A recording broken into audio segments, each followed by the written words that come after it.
বিষাদ ৰাগিনী।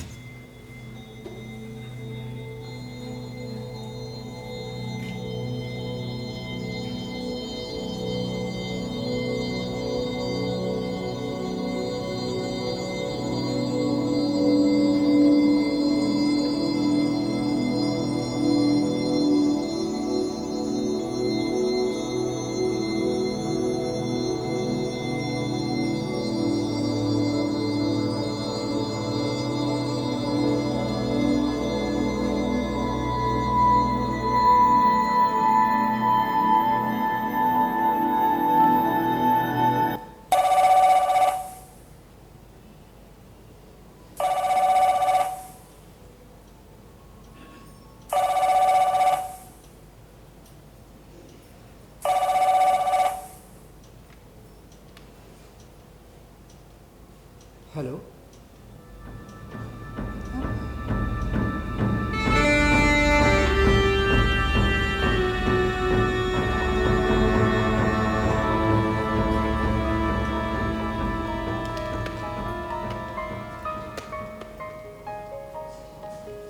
নাটখনিৰ পৰিকল্পনা আৰু পৰিচালনা শিৱপ্ৰসাদ নাথ, পোহৰ তপন বৰুৱা, সংগীত ধনজিৎ বড়ো। বিভিন্ন চৰিত্ৰত ৰূপদান কৰা শিল্পীসকল হ'ল ক্ৰমে মুন কুমাৰ শইকীয়া, লক্ষী দাস, প্ৰীতম শৰ্মা, অৰ্চনা কুমাৰী, ধৰম সিং জিগনাৰ, ক্ৰিছ বৰা আৰু নিশান্ত কোঁৱৰ। এয়া আমাৰ আজিৰ দ্বিতীয় নাট্য নিবেদন চিএল জোচৰ কাহিনীৰ আধাৰত শিৱপ্ৰসাদ নাথৰ পৰিকল্পনা আৰু পৰিচালনাৰে বিষাদ ৰাগিনী।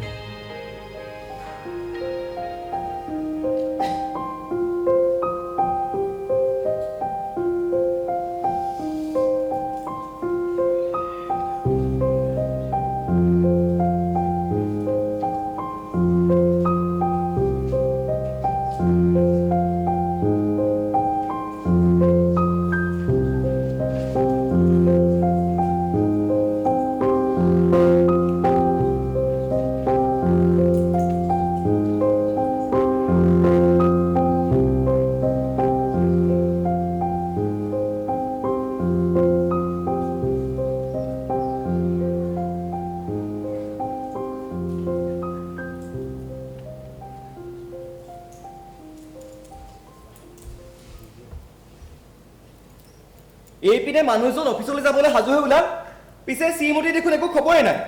হেৰা, কি হ'ল? কিমান সময় পৰা এনেকৈ বহি আছা? এইবোৰ অৰ্থ কি? চিঠিখন পঢ়ি এনেই বহি আছিলো। কথাবোৰ জানিলা নহয়? চিঠিখন ফালি পেলোৱা। বাৰে বাৰে পঢ়ি থকা কোনো দৰকাৰ নাই। কিন্তু মোৰ মনটো বৰ বেয়া লাগি আছে। হেৰা, সহপাঠী ডেকা এজনৰ বেমাৰ হৈছে, তাতে ইমান দুখ কৰিবলগীয়া কি হ'ল? বেমাৰটো একেবাৰে সাধাৰণ নহয় বিভাজ। সেইকাৰণে ইয়ালৈ লৈ আনিছে চিকিৎসাৰ কাৰণে। তথাপিও ইমান কম বয়সতে এনেধৰণৰ বেমাৰে বয়সৰ হিচাপ লৈ কাম নকৰে নহয়। যোৱা বছৰ আমাৰ বিবাহ বাৰ্ষিকীৰ দিনা তেওঁ আহি আমাক ফুলৈ তোৰা দিছিল, মনত আছে তোমাৰ? নিশ্চয় মনত আছে। আমি তিনিও একেলগে বহি কফি খাইছিলোঁ। আমি ইয়ালৈ অহা সময়ত তেওঁ আমাক আগবঢ়াবলৈ আহিছিল। মোৰ সকলো কথা মনত আছে। কি যে দুৰ্ভাগ্য, কলেজত ইমান ফূৰ্তিবান আৰু চৰিত্ৰবান ডেকা ল'ৰা মই আন এজন দেখা নাই। তেন্তে মই সিমান চৰিত্ৰবান আৰু বুদ্ধিবান নহয়। ইয়াত তোমাৰ কথা উঠা নাই। পিছে তেনে মন্তব্য কৰাৰ সময়ত এবাৰ মোৰ কথা ভাবিব লাগে, কাৰণ ময়ো এজন ডেকা মানুহে। কেৱল ডেকাই নহয়, তুমি মোৰ স্বামীও। হয়নে? তাৰ মানে মোৰ এটা স্পেচিয়েল গেট আছে, নহয় জানো? ৰাগিনী, সময় হ'ল, মই যাওঁ দিয়া। আহিছোঁ হা। বাই বাই, ভালকে থাকিবা।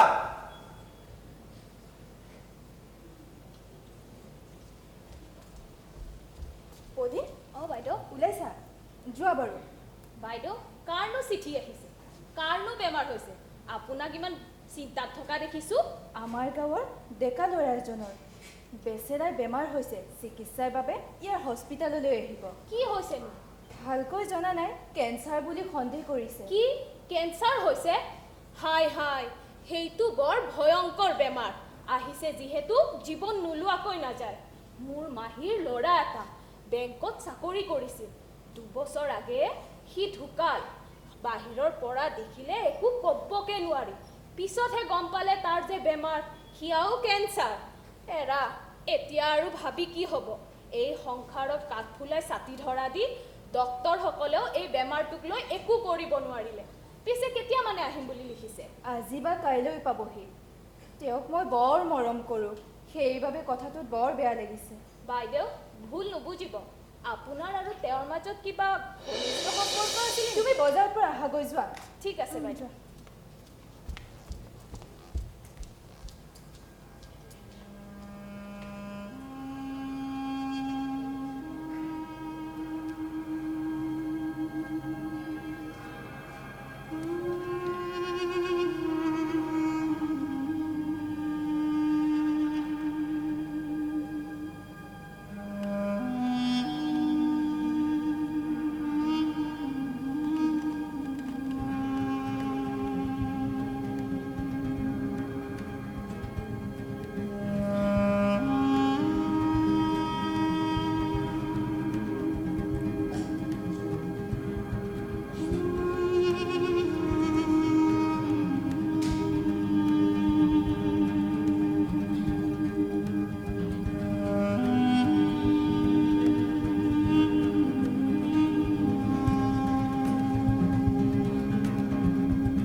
ৰাগিনী, নিমাত কিয়? তোমাক দেখা পোৱাৰ প্ৰবল হেঁপাহেৰে মই আহি এইখিনি পালোহি। চিচি, নাকান্দিবা ৰাগিনী। তোমাৰ কান্দোন শুনিবলৈ মই ইয়ালৈ অহা নাই। তোমাৰ সতে 2 আখৰমান কথা পাতিম বুলিয়ে আহিলোঁ।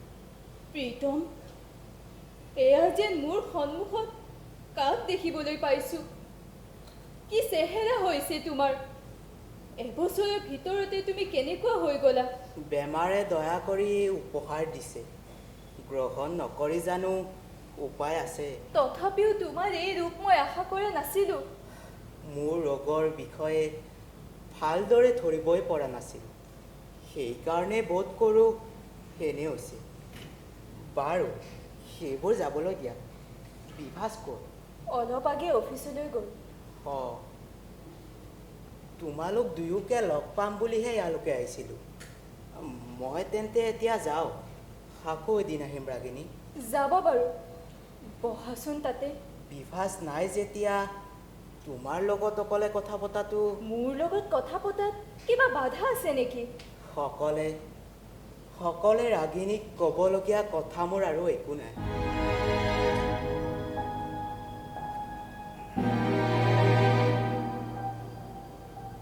তুমি এই কথা কৈছানে?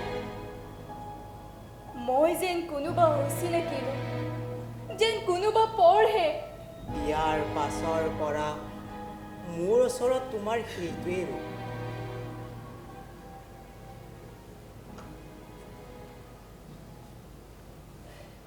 থিয় হৈ হৈ কথা ক'ব নালাগে, বহা তাতে।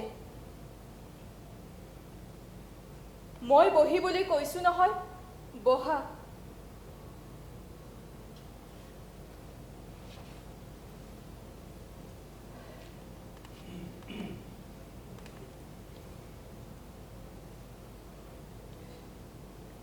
কেতিয়া আহি পালা? আজি পুৱা লগত আৰু কোন আহিছে? দাদা আৰু নবৌ তেওঁলোক হস্পিটালতে আছে। মোক যিজন ডাক্তৰে পৰীক্ষা কৰিব তেওঁ হেনো দুপৰীয়াৰ পিছতে আহিব। তাৰ আগতে তোমাক এবাৰ চাই যাওঁ বুলি আহিলোঁ। মই দেখা কৰিবলৈ গ'লোহেঁতেন নহয়, তুমি নাহিলেও হ'লহেঁতেন ইমান কষ্ট কৰি। দীঘলীয়া ভ্ৰমণৰ পিছত সাগৰে যুগৰে এতিয়া আন এটা দীঘলীয়া যাত্ৰাৰ বাবে সাজু হ'ব ধৰিছোঁ ৰাগিনী। কি যাত্ৰাৰ কথা কৈছা? মোৰ শেষ যাত্ৰা। নক'বা, তেনেকৈ ক'বলৈ নাপায়, নক'বা। যিটো নিশ্চিতভাৱে ঘটিব খুজিছে তাকেহে কৈছোঁ। তোমাক কি জানি আকৌ দেখাই নাপাওঁ, তাকে ভাবি তোমাক এবাৰ চাই যাওঁ বুলি আহিলোঁ। তুমি গাঁৱলৈ যাওঁতে তোমাক এবাৰ লগ পাম বুলি ভাবিছিলোঁ, বাটো চাই আছিলোঁ, কিন্তু লগ নাপালোঁ। বিভা যে ছুটিয়ে নাপালে, সেইবাবে থকাই নহ'ল। মই দিয়া চিঠিখন নাপালা নেকি? পাইছোঁ, উত্তৰহে দিয়া নহ'ল। মইনো কি উত্তৰ দিম? লিখিবলগীয়া খবৰো একো নাই। আকৌ ভাবোঁ তোমালোক দুজনৰ দাম্পত্য ওপৰত মোৰ চিঠিয়ে কি জানিবা কলা চাহ পেলায়।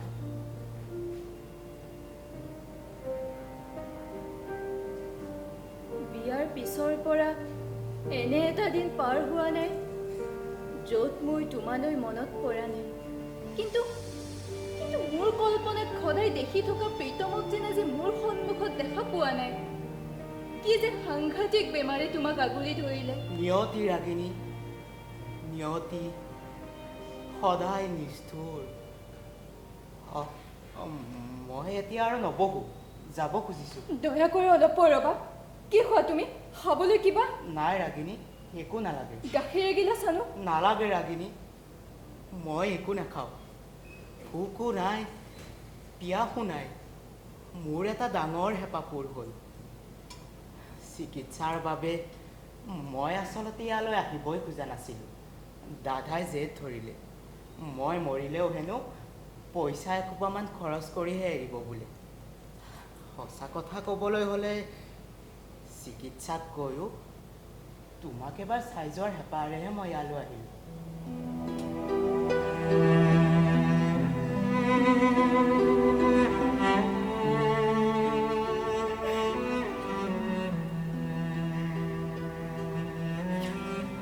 ক্ষমা কৰা ৰাগিনী, জানো কি যে কৈ পেলালোঁ। মই আহি তোমালোকৰ খা খবৰ সোধাই নাই। তোমালোক দুয়ো কুশলে আছা নহয়? কুশলে আছো আৰু। থকা মেলাৰ সকলো সুবিধা হৈছে নহয়? হৈছে। বিভাজৰ খবৰ কি? অফিচৰ পৰা কেতিয়া আহে? দুপৰীয়াই আহে।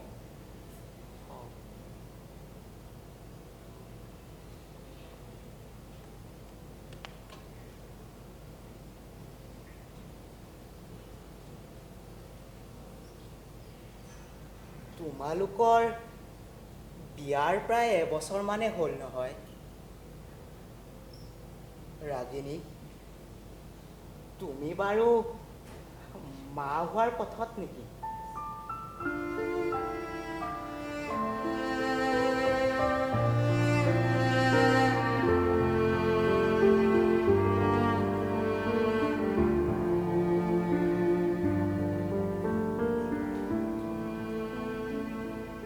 ৰাগিনী, মোলৈ তুমি তেনেদৰে চাই আছা কিয়? এই মুহূৰ্তত মোৰ মনলৈ অহা কলেজৰ দিনৰ ছবি এখন ভাহি আহিছে। কিমান সতেজ আৰু ৰঙিয়াল আছিলা তুমি সেই সুন্দৰ দিনবোৰ। বিগত বসন্তৰ তলসৰা ফুল সেইবোৰ আৰু বিচৰাৰ কিবা প্ৰয়োজন আছে জানো? কলেজ দিন মই গান গাইছিলোঁ, তুমি ভায়লিন বজাইছিলা। সেইবোৰ দৃশ্য আজিও মোৰ মনত সেউজীয়া হৈ আছে। দয়া কৰি পুৰণি স্মৃতিবোৰ আৰু আজৰি নাথাকিবা। গানৰ শেষত আকাশ ফাটি যোৱা যে হৰ্ষধ্বনি হৈছিল, সি যেন মোৰ কাণত গুঞ্জৰি আছে। ৰাগিনী, কি যে শিহৰিত সময় আছিল সেইবোৰ। তুমি এতিয়াও ভাইলিন বজোৱা নহয়? নাই ৰাগিনী, ভায়লিন বজোৱাৰ শক্তি মোৰ আৰু এতিয়া নাই।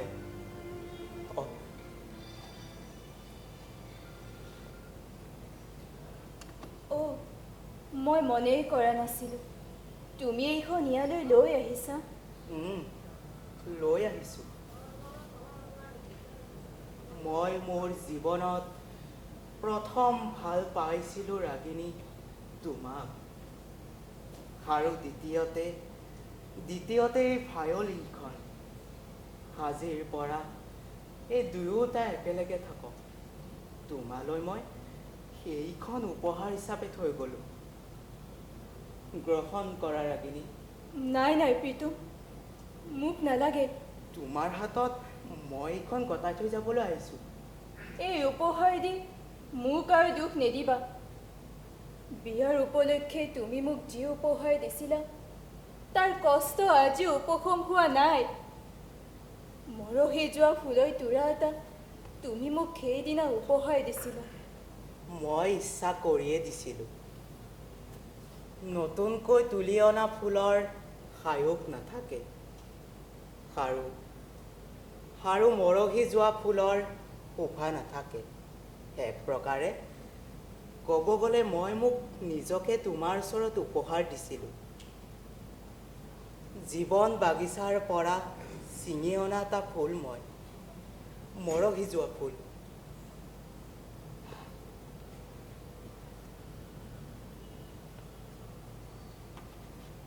লোৱা ৰাগিনী।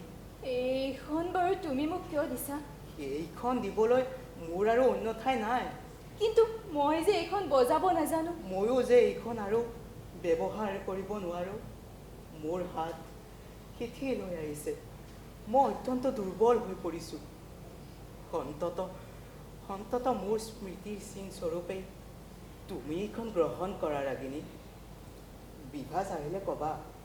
প্ৰীতম, এতিয়া অনুৰোধ আছে, তুমি অন্তত এবাৰ এখন বজোৱা। মই তোমাৰ বজোৱা শুনো। নাই, ভাল নহ'ব। বিশেষকৈ ইয়াত। একো নহয়, মইহে শুনিম। বজোৱা। মই বৰ দুৰ্বল ৰাগিনী। কিমান দিন হ'ল তোমাৰ ভায়লিন মই শুনা নাই। মোৰ শুনিবলৈ বৰ মন গৈছে। এবাৰ বজোৱা। ঠিক আছে, বজাও বাৰু।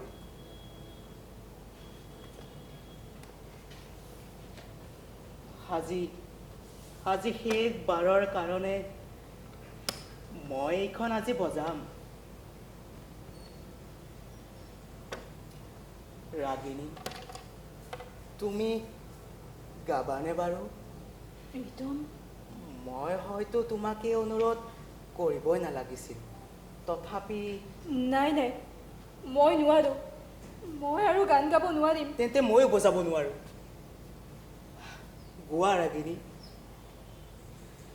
মোৰ এই কামনা হয়তো মোৰ শেষ কামনা। হয়তো মোৰ বাবে আগলৈ এনে এটা দ্বিতীয় সুযোগ নাহিব। গোৱা ৰাগিনী। মোক জোৰ নকৰিবা প্ৰীতম।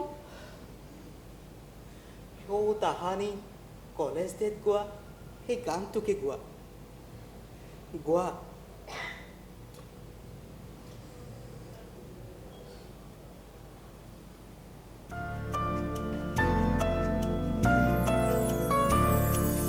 জীবন ভৰিৰ প্ৰতিটো পল যেন গলি গলি নিসংগতা বনোৱাই দি মাথো তাতে পৰিৰণ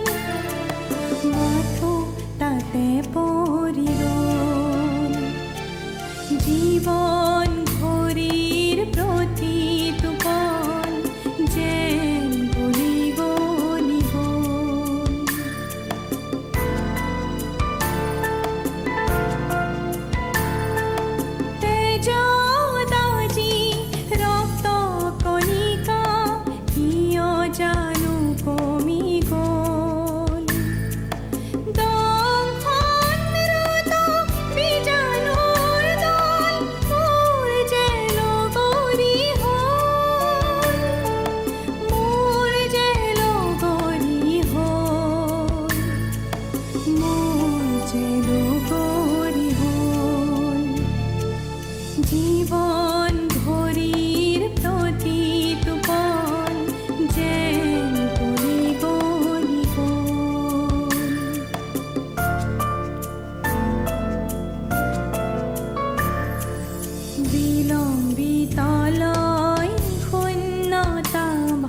প্ৰীতম কি হৈছে তোমাৰ নাই একো হোৱা নাই মূৰটো ঘূৰোৱা যেন লাগিছে পানী আনো নেকি নালাগে বিশেষ একো হোৱা নাই মাজে মাজে এনেকুৱা হৈয়ে যায় সেয়া ভাল হৈ গৈছে মই গৈ থাকোঁ অলপ জিৰাই যোৱা নালাগে পাৰিম বাহিৰত টেক্সি ৰৈ আছে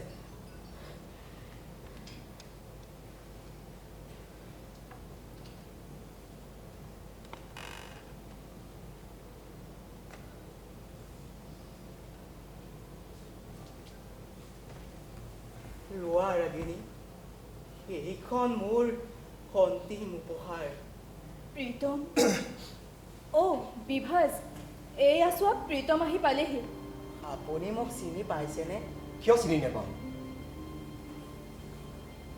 বেছ ঘিনাইছে আপুনি দেখিলে চিনি পাবলৈকে টান হৈছে বৰ সলনি হৈ পৰিল নহয় এৰা অভাৱনীয় পৰিৱৰ্তন পিছে আপুনি কেতিয়া আহিল অলপ আগে আহিলে পোনে পোনে চাগে ইয়ালৈকে আহিছে এতিয়া হস্পিটালৰ পৰাহে আহিছে ৰাগিনীয়ে কৈছিল আপুনি হেনো দুপৰীয়াহে আহিব মোৰ নিজৰ ঘৰ যেতিয়াই মন যায় তেতিয়াই মই ঘৰলৈ আহিব পাৰোঁ নহয় জানো অহাৰ কাৰণে বৰ সুখী হ'লোঁ এবাৰ অন্তত দেখা পালোঁ তুমি অফিচলৈ নগলাই নেকি কাগজ এখন নিবলৈ পাহৰি গ'লোঁ অফিচতে মনত পৰিল সেইকাৰণে ঘৰলৈ আহিব লগা মই আৰু নৰওঁ ডাক্তৰক গৈ লগ ধৰিব লাগে মই গৈ থাকোঁতে বাৰু আহোঁ ৰাগিনী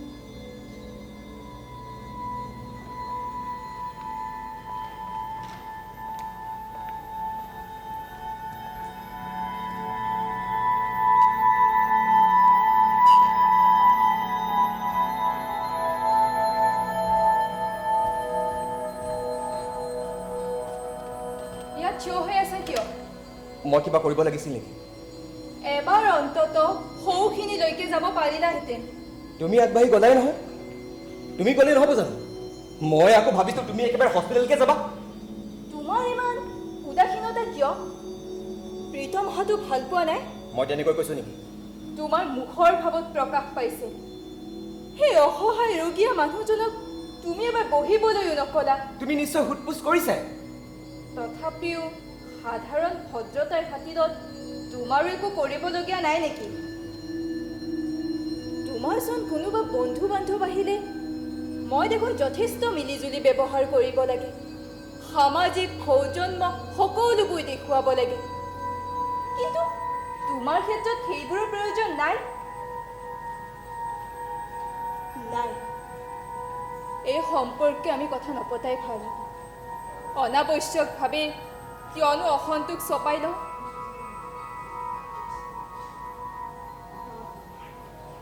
বাৰু কি কাগজটো পাহৰি গৈছিল একো কাগজ পাহৰা নাই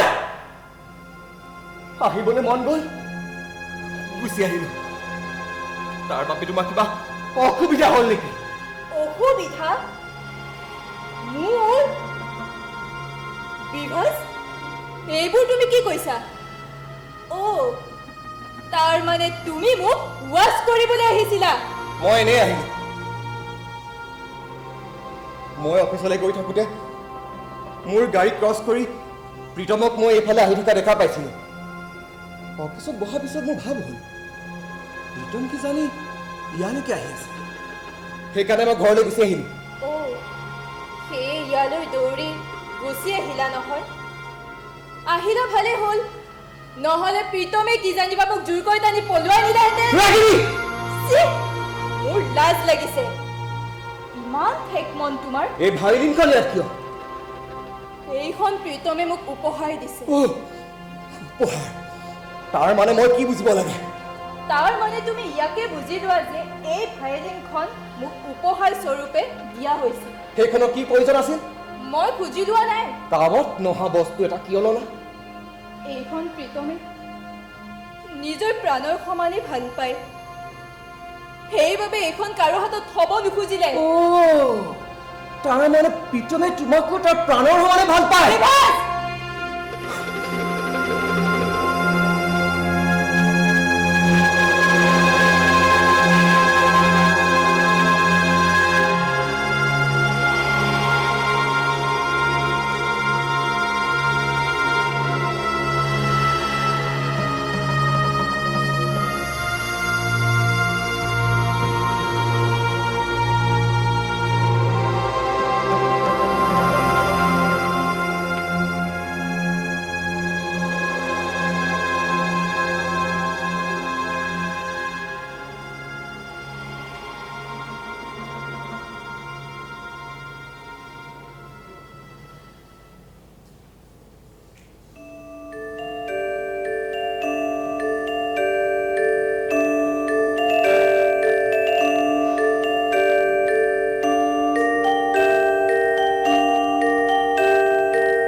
পলি একো বাইদেউ এইটো সোনকালে হস্পিটেলত দি থৈ অহা গৈছোন যোৱা ঠিক আছে বাইদেউ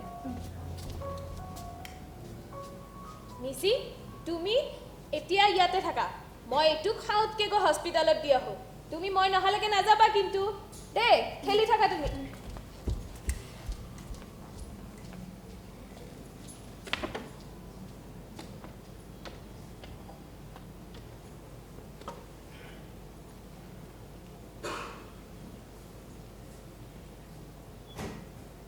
আন্টি এখন কি হয় এইখন ভায়লিন হয় কোনে আনিছে আংকুল এজনে আনিছে আপুনি বজাব জানে নাজানো কোনে বজায় সেই আংকুলজনে বজাব জানে ৰাগিনী নিশি এতিয়া তুমি যোৱা গৈ যোৱা আকৌ কালিলৈ খেলিবলৈ আহিবেলা হ'ব যোৱা এতিয়া বাই আন্টি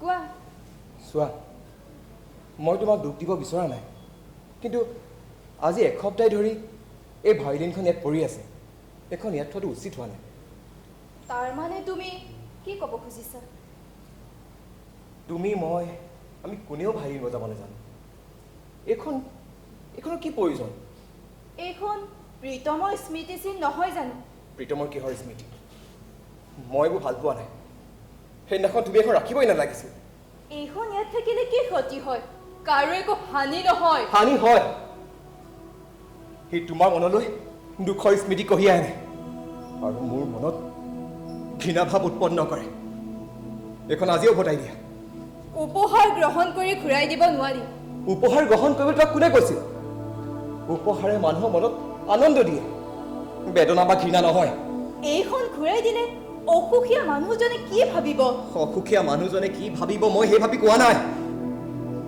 মই মোৰ মনৰ ভাৱটোৰ কথাই তোমাক কৈছোঁ এইখন আজিও উভতাই দিয়া মই নোৱাৰিম মোৰ দৰে সেই কাম নহ'ব আৰু ঘূৰাই দিবলৈ মই এইখন গ্ৰহণ কৰা নাছিলোঁ অসুখত ভুগি থকা মানুহ এজনৰ মনত আঘাত দিবলৈ মই সাজু নহয় সম্বন্ধ ইমান ঘনিষ্ঠ বুলি মইতো ভবাই নাছিলোঁ তোমাৰো যে তেওঁৰ প্ৰতি ইমান ঘৃণাৰ ভাৱ আছে ময়োতো ভবা নাছিলোঁ মই দুবিধ পূজা একেলগে হোৱাটো নিবিচাৰোঁ দুবিধ পূজা অতি পূজা আৰু প্ৰেমাসক্ত পূজা ইমান নিৰ্দয়ভাৱে ক'ব পাৰা তুমি স্ত্ৰী সদায় বিশ্বাসভাজন হ'ব লাগে স্বামীৰ কেতিয়াও প্ৰতি কথাতে সন্দেহ পৰায়ণ হ'ব নালাগে অভিজ্ঞতাই মোক বহুত কথা শিকাইছে কি ধৰণৰ অভিজ্ঞতা মই তোমাৰ কিবা বিশ্বাসঘাতকতা কৰিছোঁ নেকি বিশ্বাসঘাতকতা তুমি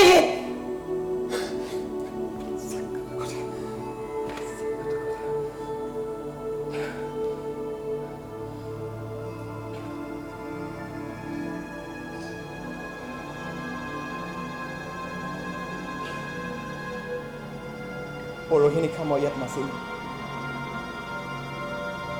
মই নথকা সুবিধা লৈ তুমি গোটেই নিশা হস্পিটেলৰ এটা কোঠাত প্ৰীতমৰ লগত অকলে কটাইছা কিয় চোৱা মই এজন স্বাস্থ্যৱান ডেকাৰ লগত হোটেলত কোঠালি ভাড়া কৰি থাকিবলৈ যোৱা নাছিলোঁ এজন অসুখত ভুগি থকা মানুহ হস্পিটেলত পৰি আছে তাত তেওঁৰ সেৱা শুশ্ৰূষাৰ বাবেহে আছিলোঁ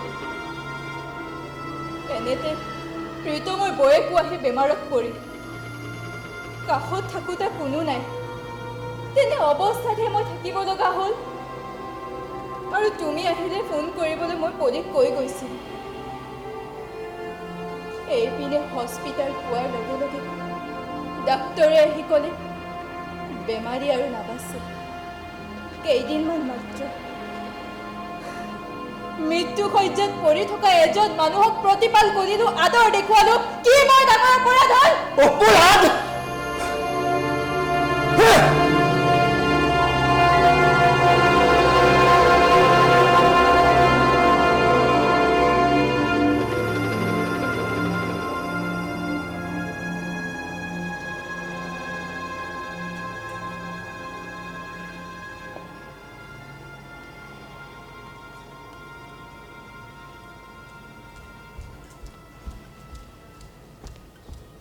পলি বাইদেউ আহিলে কিবা বিশেষ খবৰ আছে নেকি কিনো বিশেষ খবৰ থাকিব দেখিলে দুখে লাগে অনবৰতে পৰিয়ে থাকে মাজে মাজে অজ্ঞান হৈ পৰে অলপ পাছতে জ্ঞান ঘূৰি আহে।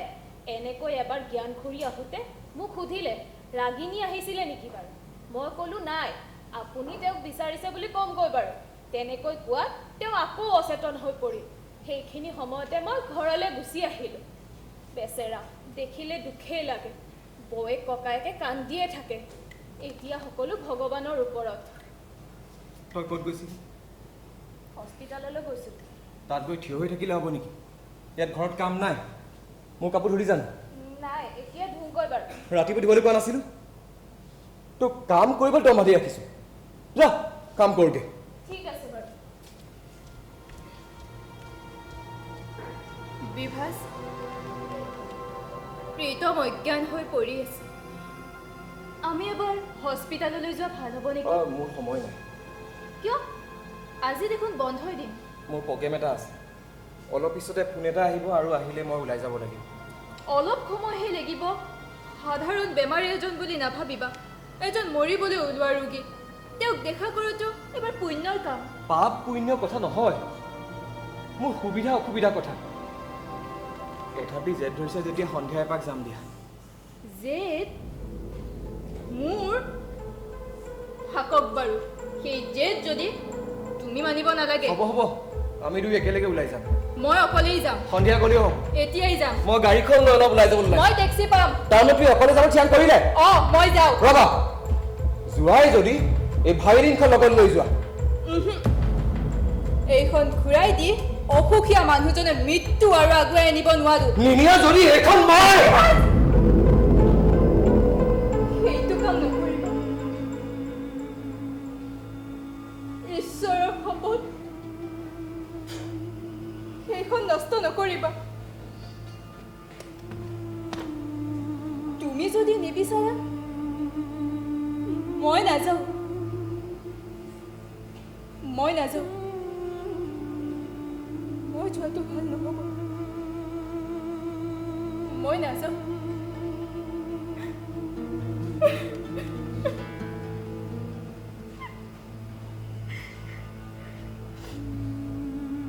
এনেও এতিয়া গ'লে প্ৰীতমৰ বেমাৰ আৰু ভাল হৈ নাযায়।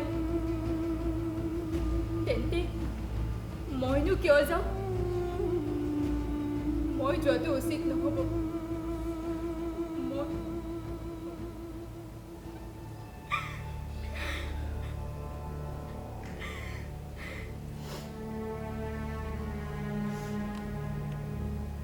বিভাস, ইমান দিনে মই তোমাৰ এগৰাকী পবিত্ৰ আৰু প্ৰেমময় পত্নীৰূপে জীৱন যাপন কৰি আহিছোঁ। আগলৈও তেনেদৰেই থাকিম। কিন্তু আজি মই এনে এটা গোপন কথা ক'ব বিচাৰিছোঁ, যিটো তুমি কোনোদিনে গমেই পোৱা নাছিল। তুমি মোৰ স্বামী কেতিয়াও হ'ব নোৱাৰিলাহেঁতেন। প্ৰীতমৰ স্বাস্থ্য ভালে থকা হ'লে আজি মই তেওঁৰ পত্নী হ'লোহেঁতেন। তোমাৰে মোৰে হয়তো দেখা দেখিয়ে নহ'লহেঁতেন। প্ৰীতমৰ সৈতে মোৰ বিয়াও স্থিৰ হৈ গৈছিল। ঘৰৰ মানুহেও আমাৰ দুয়োৰে প্ৰেমৰ কথা গম পাই দুয়োকে আশীৰ্বাদো কৰিছিল। ঠিক সেই সময়তে প্ৰীতমৰ শৰীৰত কেঞ্চাৰ ৰোগ ধৰা পৰিল। তথাপিও মই তেওঁক গ্ৰহণ কৰিবলৈ সাজু আছিলোঁ। কিন্তু প্ৰীতমে কোনো পধ্যেই নামানিলে।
নবজলা কিয়? বজোৱা। এইখন আৰু বজোৱাৰ কোনো প্ৰয়োজন নাই। কিয়?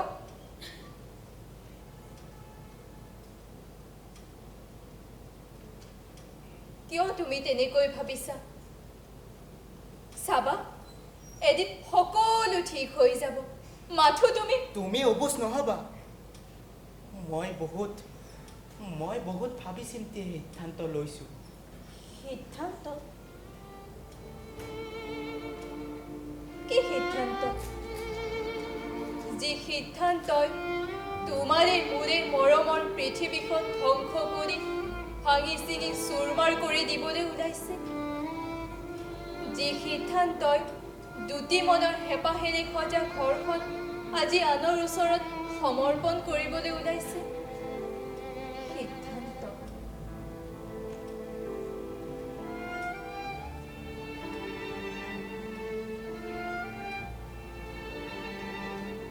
মই তোমাক কাবৌ কৰিছো প্ৰীতম।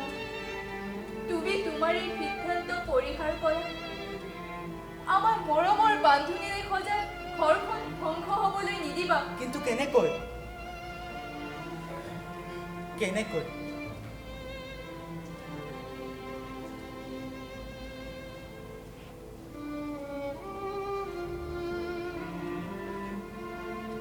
আজি আমাৰ মৰমৰ বান্ধোনেৰে সজা সেই সপোনবোৰৰ মাজত থিতাপি লৈছেহি এটি বিষবাষ্পই। যি বিষবাষ্পই আমাৰ মৰমৰ সেউজীয়া পৃথিৱীখনৰ প্ৰতিটো হীৰা অপহীৰাত সঞ্চাৰিত হৈ বিষাক্ত কৰিছে আমাৰ দেহ, মন, মগজু।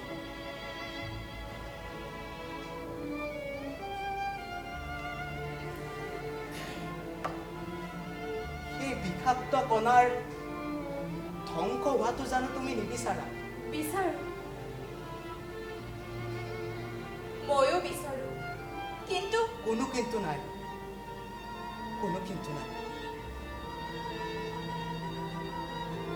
বিষবাষ্পৰ কবলত মৰহি যাবলৈ ওলোৱা ফুলপাহৰ লগত সদ্য প্ৰস্ফুৰিত ফুলপাহ মৰহি যাবলৈ দিব নোৱাৰি। মই সেইবোৰ নাজানো। মই মুঠতে তোমাক কোনো কাৰণতে হেৰুৱাব নোখোজো। তোমাৰ কাষতে থাকি প্ৰতি মুহূৰ্ততে জীৱন যুদ্ধৰ সহজ যাত্ৰী হ'ব খোজো। ভগৱানে নকৰক অদূৰ ভৱিষ্যতেও তোমাৰ স্মৃতিৰ মাজতে থাকি বিলীন হৈ যাব খোজো। ৰাগিনী, প্ৰীতম, মই তোমাক কোনো কাৰণতে হেৰুৱাব নোখোজো। তোমাৰ বাহিৰে আন এজনৰ পত্নী হোৱাটো কেতিয়াও কল্পনা কৰিব নোৱাৰো। কিন্তু এয়া যে অসম্ভৱ। তোমাৰ মোৰ অনিচ্ছা স্বত্বেও আমি মানি ল'ব লাগিব সময়ৰে আহ্বান। মই নোৱাৰিম প্ৰীতম। তুমি পাৰিব লাগিব। অন্তত মোৰ সেই অনুৰোধ তুমি ৰক্ষা কৰিব লাগিব। কৰিবানে? প্ৰীতম,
প্ৰীতমে কোনো পথ্যেই নামানিলে। তেওঁ হৃদয় মহানুভৱতাৰে ভৰি পৰি একমাত্ৰ প্ৰীতমৰ বাবেহে মই তোমাৰ সৈতে বিয়া হোৱাটো স্বীকাৰ কৰিলোঁ। নহ'লে হয়তো ইমান দিনে চিৰকুমাৰী হৈয়ে থাকিলোহেঁতেন। এইবোৰ সকলো সত্য ৰাগিনী। প্ৰীতমৰ মহত্ব তুমি নাজানা। তেওঁ মহাত্যাগৰ প্ৰতীক স্বৰূপ। মোতকৈ অধিক তুমিহে তেওঁৰ প্ৰতি কৃতজ্ঞ হোৱা উচিত। মইতো এইবোৰ কথা জনাই নাছিলোঁ। ময়ো জনাব খোজা নাছিলোঁ। পঢ়ি শেষ কৰা কিতাপ এখনৰ দৰে সকলোবোৰ মনতেই সাঁচি থৈছোঁ। ৰাগিনী, তুমি মোক ক্ষমা কৰি দিবা। মই তোমাক বহুত দুখ দিম। মোৰ প্ৰতিটো কথা তুমি পাহৰি যাবা।